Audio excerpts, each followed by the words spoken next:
A xornada continua é xa a maioría en moitos centros públicos de infantil e primaria en España. Fronte a ela, a xornada partida suscita un debate entre ambas que divide a opinión da sociedade.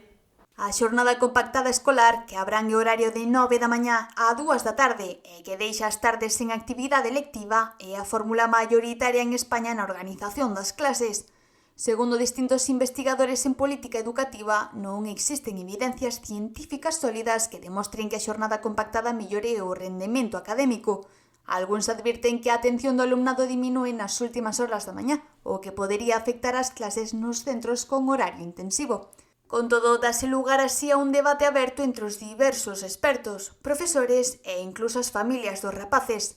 Na comarca do Barbanza hai moitas familias que se mostran máis a favor da xornada compactada alegando diversas razóns, como a conciliación familiar. Mucho mejor 9 a 3, para conciliar, porque así concilias un poquito tu vida y normalmente las personas también tenemos un horario, más o menos eso, mañana o tarde, y entonces quizás es más fácil. Buscas luego clases opcionales por la tarde o lo que sea, comedor e tal, e bueno. Sí, eu teño unha neta e a verdad, seguida, moito mellor, ao meu punto de vista, claro. Sí, porque es que si no cuando llegan a la casa quizás llegan un poco más cansados, ya no tienen como ese ritmo ya que empieza el cole, si luego lo partes a veces no tienen ganas luego de retomar las actividades.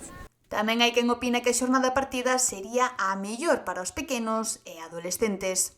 Posiblemente por min a xornada única sería mellor, pero eu penso que para os cativos a xornada partida é máis levadeira, porque creo que en demasiadas horas baixa a atención e penso que cando teñen un descanso máis largo no medio, posiblemente aproveiten mellor o tempo.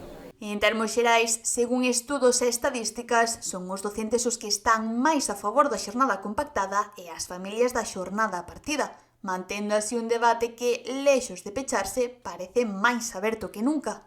Cuestións como o rendemento académico, a saúde mental, a conciliación familiar ou mesmo a organización económica dos centros forman parte dunha discusión que vai máis alá da simple distribución das horas lectivas.